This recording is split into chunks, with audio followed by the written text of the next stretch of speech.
Hello. So for this week's journal assignment, we're discussing a patient interaction in which there was transference. I would say I recently had a patient. He's actually been a repeat patient here at the hospital that I work at. I do work at a mental health hospital. It's a young man. He comes in very manic, very psychotic, very disorganized. He's all over the place. He's screaming and yelling, and he's on the highest acuity level unit when he usually comes in. But sometimes he comes to my unit, which is the step down unit from the highest level of acuity. He always says that I look like one of his aunts. So whenever he comes running looking for me, and he's like, "Auntie, auntie, auntie." Of course, I remind him I'm not your auntie. He's like, "You are my auntie. You are my auntie." And he tries to get me to call his mom or call somebody in the family. And he always say, call your son, which is his cousin in the real world. But I'm not his auntie, so of course I wouldn't call anybody for him. He doesn't give me any issues, but he is manic a lot. So he does give a lot of patients and staff members issues, and those issues cause us to have rough days. And when it comes to me, he will a lot of times get himself together because he thinks I'm his aunt.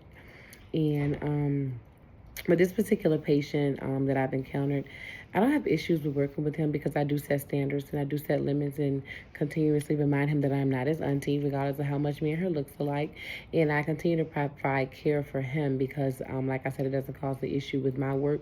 It does sometimes give our unit a level of acuity because I'm able to calm him down and tell him that he shouldn't do certain things and to be respectful to the staff and his peers.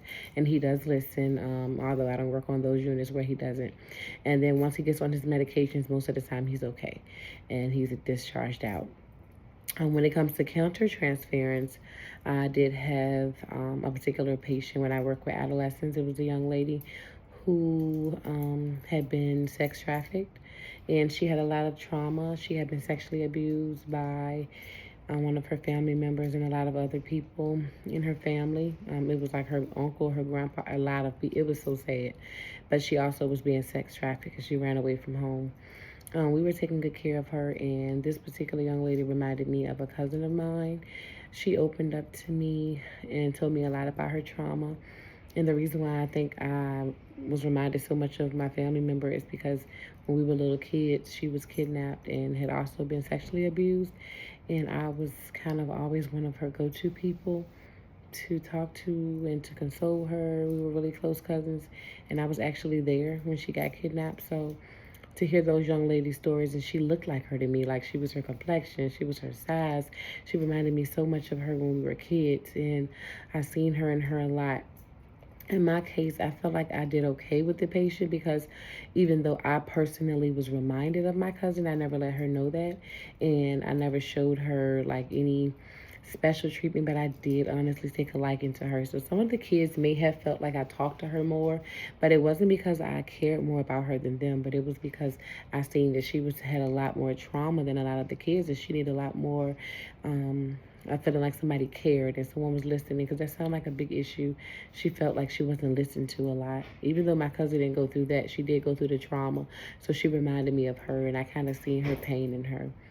Um, have I encountered this before? That was the only time. And like I said, it originated from my childhood, and I continue to work with her. I felt like it was appropriate because, like I said, with her, I never let her know that she reminded me of my cousin. I was always professional with her, but I did honestly take a liking to her, but I did stay professional. Prejudice or biases, I really haven't had too many patients that I've had any issues or with that. Well, no, because of my cousin's trauma and me witnessing that, I will say I'm not very fond of working with sexual predators, but I do and I can, and I keep it professional. But I'm not fond of it. If I had to choose, I wouldn't choose that community or population of patients to work with because of what I've seen in the past happen to my family member, and a lot of what I've heard from a lot of the kids that I work with and what they went through, and how I've seen how that trauma has made them grow into sometimes bad, well, not just labeled as bad, but teens who are just like have so much trauma and they have so many behaviors, and then a lot of the adults come that I'm working with now, and most of their trauma started in their childhood, and that's the reason why a lot of them have diagnoses such as bipolar and schizoaffective disorder, because of some of the things that they went through in their childhood and some of the trauma they faced. So I'm not very fond of working with sexual predators. Um, Like I said, I can and I will, but I'm not fond of it. And judgment, maybe making patients verbalizing. That's about it. That wraps it up. To prevent issues like this, I would say to be aware of your feelings and your emotions. I'm aware that I'm not comfortable working with sexual predators. I will. But if I have a choice and if I have an option, I won't. If I can choose, I won't. One day when I have my own practice in psych, I choose not to work with that population of patients. Everybody that is a predator, we don't always know. But if I know, I will have the ability to make that decision if I one day do have my own practice. Trauma, I can always work with patients that has been through trauma because I feel like a lot of those patients, sadly, is what we learn the most from in psych. And that's about it. Thank you.